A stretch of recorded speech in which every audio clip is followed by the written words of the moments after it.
Ida, buruan sini Dak, ya. Foto, kopi. Udah buruan ya, foto, kopi. Mana Pak?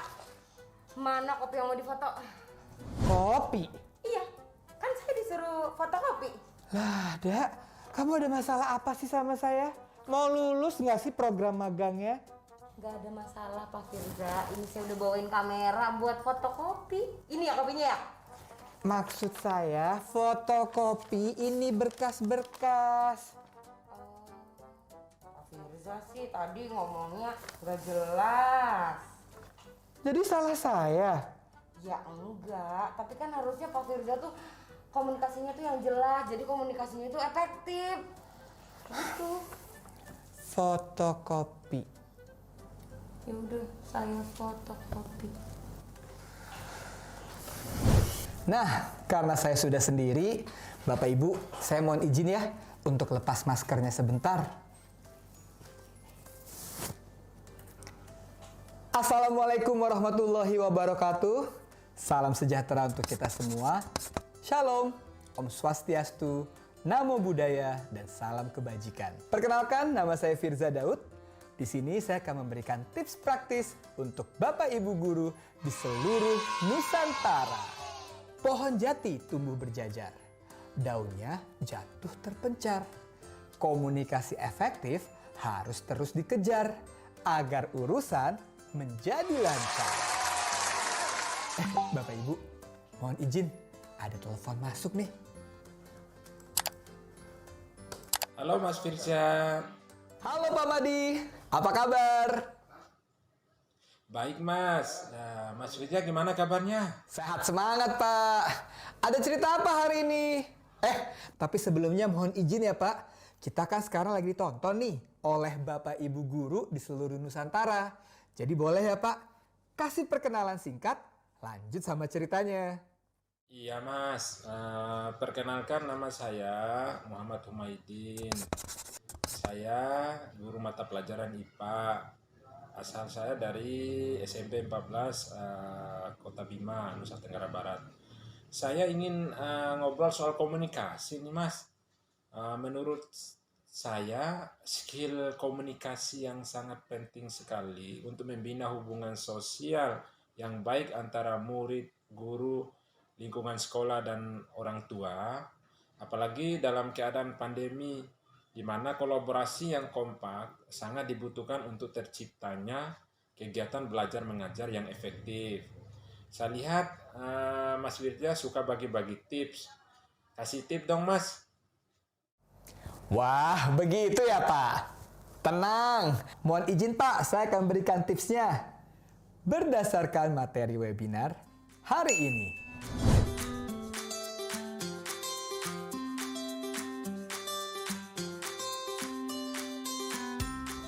Nah, ini dia 3 tips komunikasi efektif yang bisa digunakan dalam kegiatan belajar mengajar atau kehidupan sehari-hari. Tips pertama, tentukan tujuan komunikasi yang akan dilakukan. Memiliki tujuan komunikasi akan membantu Bapak Ibu untuk lebih fokus dan menghindari komunikasi yang tidak jelas.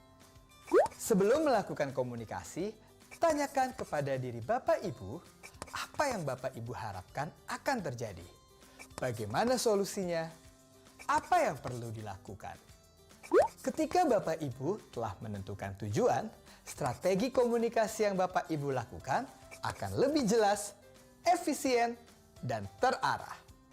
Tips kedua, mengerti siapa dan kebutuhan lawan bicara.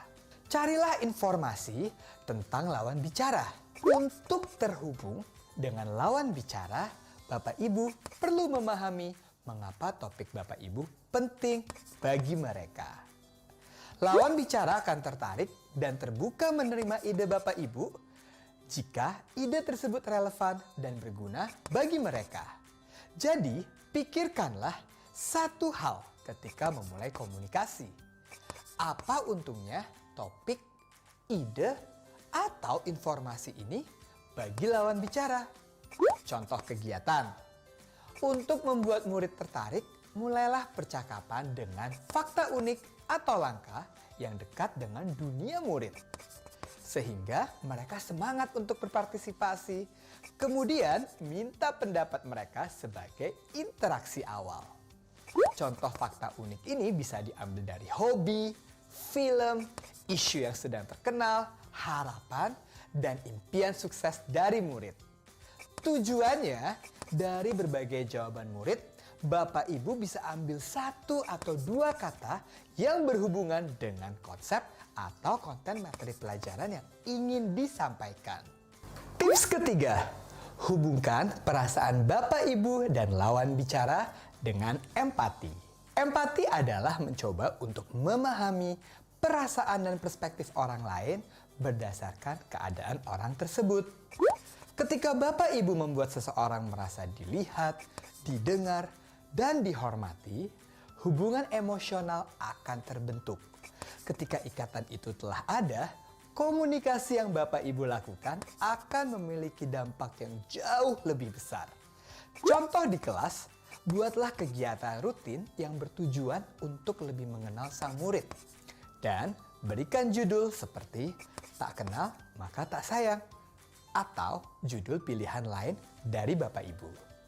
Contoh pertanyaan dalam sesi rutin ini, apa makanan favoritmu? Jika bisa berkunjung ke satu tempat di dunia, kemana kamu akan pergi dan kenapa? Pertanyaannya sederhana, tapi biarkan murid menceritakan hal tentang dirinya. Dengan cara ini, Bapak Ibu mempunyai catatan tentang setiap murid sehingga Bapak Ibu bisa lebih mengenal dan memahami setiap murid. Terakhir, jangan lupa pesan trainer kita hari ini, Vivit Kavi dan Vena Anissa. Bapak dan Ibu, selamat untuk berlatih melakukan komunikasi yang efektif. Salah satu elemen yang terpenting adalah mendengarkan. Mendengarkan untuk mengerti, bukan mendengarkan untuk berespon atau mendengarkan sambil menunggu giliran berbicara. Dengan mendengarkan untuk mengerti ini berarti kita menuju ke satu langkah menuju empati dan lawan bicara akan merasa dimengerti, didengarkan, dan dihargai. Ini merupakan tahap penting untuk menjalin hubungan yang baik sehingga terjalin komunikasi yang efektif.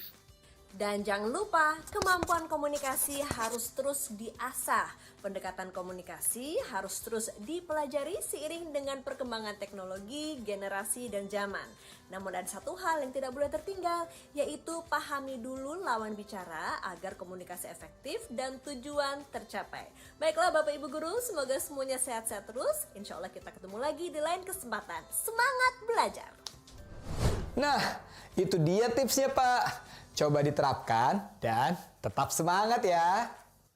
Wah, terima kasih ya Mas Firza. Nah, saya pasti akan praktekkan tipsnya nih. Semoga bisa manfaat ya Mas. Sehat-sehat terus Mas Firza. Sampai jumpa Mas Firza. Siap Pak, sehat-sehat juga di sana. Nah, untuk Bapak Ibu yang lain, jangan lupa untuk praktekkan tips yang tadi. Dan kita akan ketemu di episode selanjutnya untuk mendapatkan tips praktis lainnya. Saya Firza Daud, pamit. Tetap jaga komunikasi efektif dan semangat, mantap!